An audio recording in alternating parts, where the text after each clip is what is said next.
Sois sans crainte, petit troupeau. Voilà avec quel amour Jésus parle aux élus de son cœur. Le petit troupeau dont parle Jésus, c'est chacun, c'est chacune d'entre nous.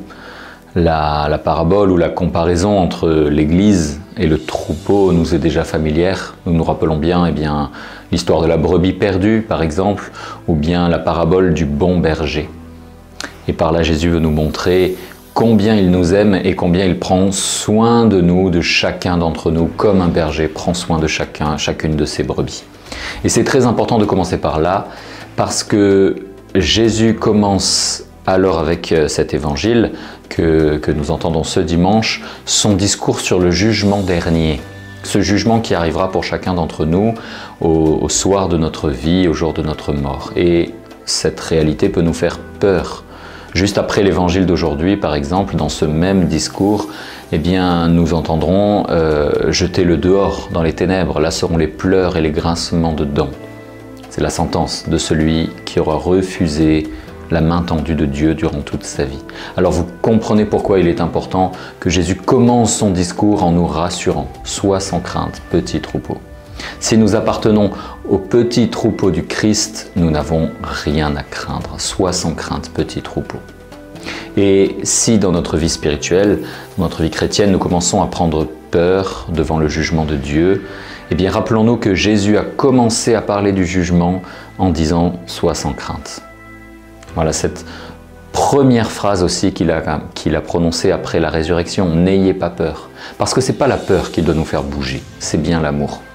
Ce n'est pas d'abord la peur qui doit nous faire bouger, c'est l'amour. C'est parce que nous nous reconnaissons aimés de Dieu, infiniment aimés de Dieu, que nous voulons l'aimer en retour. Et c'est ça le dynamique du christianisme. Ce n'est pas parce que nous avons peur du jugement, ce n'est pas parce que nous avons peur de la damnation que nous avançons vers Dieu et vers le Christ. D'ailleurs, les grands saints n'avaient pas tant peur de l'enfer qu'une attirance toute particulière pour le ciel, c'est-à-dire pour vivre avec Jésus pour l'éternité. Un petit peu comme si dans une voiture, nous aurions l'accélérateur qui serait l'amour, mais le frein qui serait la crainte. Ce discours donc que Jésus commence avec l'évangile d'aujourd'hui, Jésus le prononce juste avant le début de sa passion. Alors bien souvent, je ne vous le cache pas, on préfère sauter ces deux chapitres qui annoncent le jugement dernier car ils nous paraissent terribles. Mais si Jésus les a prononcés, c'est aussi pour notre bien, pour notre avancement spirituel.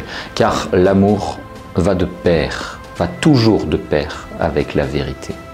Si j'aime quelqu'un et que je lui mens, même pour lui faire plaisir, il y aura un moment où cette personne va s'en rendre compte et elle me reprochera de ne pas l'avoir aimé parce que je lui aurais menti.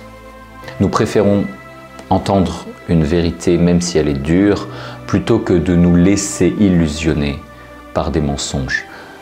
L'amour va toujours de pair avec la vérité.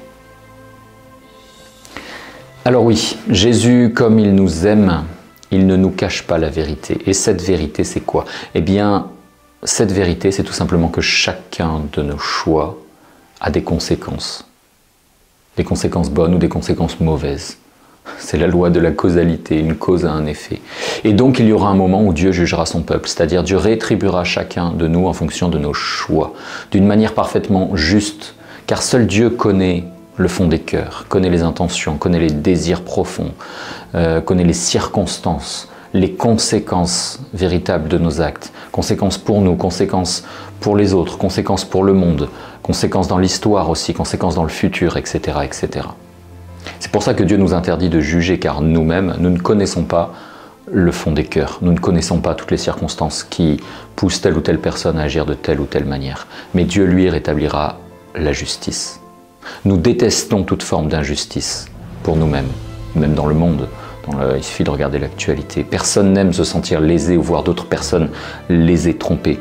Ayons la certitude que Dieu rétablira la pleine justice, mais non pas comme un juge froid, impassible, mais comme un Père aimant. Et ça, c'est le mystère de Dieu.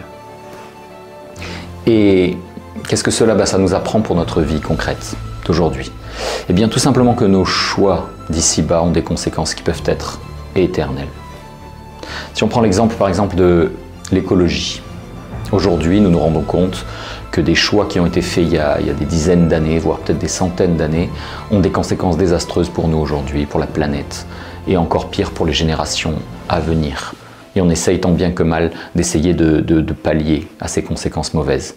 Et bien aujourd'hui dans l'Évangile, Jésus nous enseigne que nos choix ont des conséquences réelles qui peuvent avoir des conséquences désastreuses pour l'avenir, et surtout pour notre vie éternelle, notamment la pire conséquence, d'être écarté de Dieu pour toujours. Et lorsque nous savons que nous avons été créés par Dieu, que nous vivons par lui chaque seconde de notre vie, que nous ne pouvons pas trouver notre bonheur en dehors de lui, alors être écarté de Dieu, c'est la pire chose qui puisse nous arriver. Et d'ailleurs, je ne devrais pas dire être écarté de Dieu, je devrais dire nous écarter nous-mêmes de Dieu. Car Dieu ne s'écarte pas de nous. Dieu nous recherche beaucoup plus, infiniment plus que nous ne le cherchons. Il nous poursuit de son amour, infiniment plus que nous pouvons l'imaginer, parce que son amour est infini pour nous. Jésus, dans l'évangile d'aujourd'hui, nous dit qu'il y a deux types de trésors. Il y a un trésor qui est convoité par les mythes, par les voleurs, et un autre dans le ciel qui est inépuisable et que rien ne peut détruire. Eh bien, tout ce que nous amassons ici-bas peut être convoité par les voleurs et ne nous apportera rien après notre mort. Par contre, tout l'amour, tout le bien que nous avons fait, que nous donnons ici-bas, ne sera jamais perdu. Voilà les deux trésors. Et là où est notre trésor, là aussi est notre cœur, nous dit Jésus dans l'évangile d'aujourd'hui. Donc si nous ne voulons pas être écartés de Dieu, si nous voulons vivre avec lui pour l'éternité, il s'agit tout simplement de savoir où nous construisons notre trésor. Vous voyez, on est complètement dans la continuité de l'évangile de dimanche dernier, où Jésus nous demandait d'être riches en vue de Dieu. Aujourd'hui, il nous demande de construire notre trésor là où les mythes et les voleurs ne peuvent pas accéder, c'est-à-dire dans nos actes de charité, nos actes d'amour que nous posons quotidiennement. Voilà comment Jésus nous invite à travers l'évangile d'aujourd'hui, en parlant dans son discours du jugement, à faire le bon choix. N'amassons pas pour nous, mais faisons-nous un trésor au ciel. Voilà, je vous ai dit que nous ne serons pas jugés par un juge impassible, par un juge froid, mais par un Père aimant. Dieu est Père. Et bien, lors de ce jugement, nous dit le Saint Curé d'Ars, que d'ailleurs nous avons fêté lundi dernier, eh bien, lors de ce jugement, nous serons jugés sur l'amour, tout simplement. Voilà là où doit être notre trésor. Si notre trésor est sur la terre, nous le perdrons à jamais le jour de notre mort.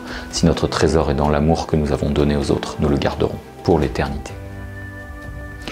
Cette justice de Dieu, qui deviendra effective au jour du jugement, implique aussi un cadeau merveilleux qui s'appelle la miséricorde. Qu'est-ce que ça veut dire? La miséricorde, c'est souvent pris comme une faiblesse ou une injustice, comme si vous étiez offensé par quelqu'un, mais que vous passez outre cette offense. Mais c'est pas ça la miséricorde. La miséricorde, c'est de comprendre que Jésus, il a souffert à notre place les conséquences de nos mauvais choix, de nos péchés.